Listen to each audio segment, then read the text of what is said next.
Welcome dears. ഇന്നത്തെ ഫംഗ്ഷനിലെ food മെനുവിൽ chicken 65 ആയി തിളങ്ങാമെന്ന് കരുതിയിരിക്കുമ്പോഴാണ് ആരോ നമ്മുടെ ചിക്കൻ ഇട്ടൊരു പണി കൊടുത്തത്. പണി പാലും വെള്ളത്തിൽ കിട്ടുമെന്നാണല്ലോ.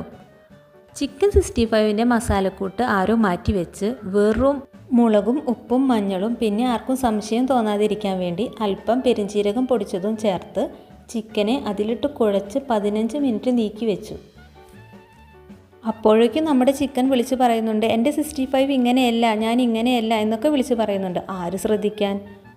എണ്ണ ചൂടായപ്പോൾ ചിക്കനെ അതിലേക്കിട്ട് പതുക്കെ വറുത്തു കോരി. എന്നാലും ആരാണ് തനിക്കിട്ട് ഈ പണി വെച്ചതെന്ന് ഓർത്തിരിക്കുമ്പോഴാണ് ആരോ വന്ന് തന്നെ ഇടികല്ലിലിട്ട് നല്ലതുപോലെ ചതച്ചെടുക്കുന്നുണ്ട്. ചതയ്ക്കൽ കാണുമ്പോൾ നല്ല പക പോക്കുന്നത് പോലെ തോന്നുന്നുണ്ടെങ്കിലും പകപോക്കലൊന്നുമല്ല ഇത്.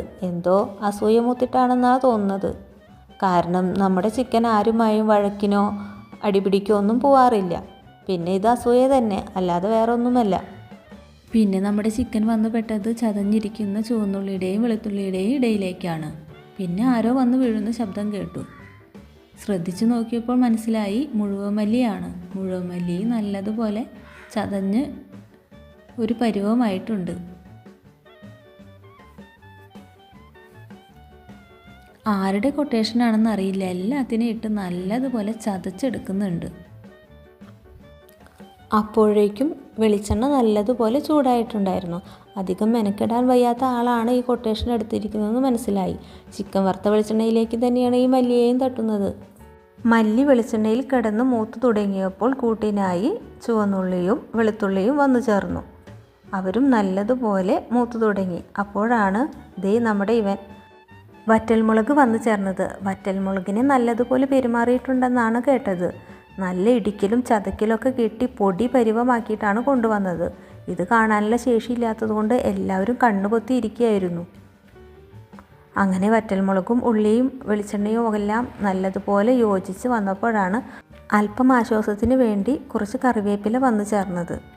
കാര്യം കാഴ്ചയിൽ കുളിർമയൊക്കെ ഉണ്ടെങ്കിലും ആളും അവരോടൊപ്പം ചേർന്ന് നല്ലതുപോലെ മൊരിഞ്ഞ് പാകപ്പെട്ടു. അപ്പോഴേക്കും കുറച്ച് ഉപ്പ് വന്നു വീണു. ഇനി നിങ്ങളുടെ കുറവും കൂടി ഉള്ളൂ എന്ന് പറഞ്ഞിരിക്കുമ്പോൾ ഉപ്പ് പറയാണ്, ചതവിനും ഒടുവിനും ഞാൻ ബെസ്റ്റാണെന്ന്. പിന്നെ നമ്മുടെ മെയിൻ ഐറ്റത്തിന് തട്ടിയിടുക തന്നെ. പാവം പേടിച്ച് വരണ്ടാണ് അതിലേക്ക് വീണതെങ്കിലും വീണിടം സ്വർഗമെന്നാണല്ലോ. അപ്പോൾ ആളും കരുതി ഇനിയിപ്പോൾ എന്താ കാര്യം, ഇവരുടെ കൂടെ അങ്ങ് കൂടി അടിപൊളിയാവാമെന്ന് കരുതി. അങ്ങനെ മുളകിനോടും ഉപ്പിനോടും ഉള്ളിയോടും കറിവേപ്പിലയോടും ഒക്കെ തൻ്റെ വിഷമവും പറഞ്ഞ് എല്ലാവരും അങ്ങനെ നല്ല സെറ്റായി.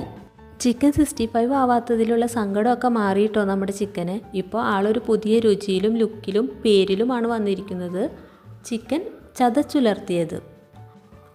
പേരും രൂപവും ഒക്കെ ആൾക്ക് ഇഷ്ടമായെങ്കിലും ആരാണ് തനിക്കിട്ട് ഈ പണി തന്നത് എന്നങ്ങനെ ആലോചിച്ചിരിക്കുമ്പോഴാണ് നമ്മുടെ വെള്ളയും ഇട്ട നമ്മുടെ രംഗണ്ണൻ്റെ വരവ്.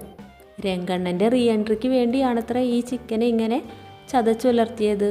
ചിക്കൻ 65ഉം കഞ്ഞിയും ഒരു കോമ്പിനേഷൻ അല്ലല്ലോ.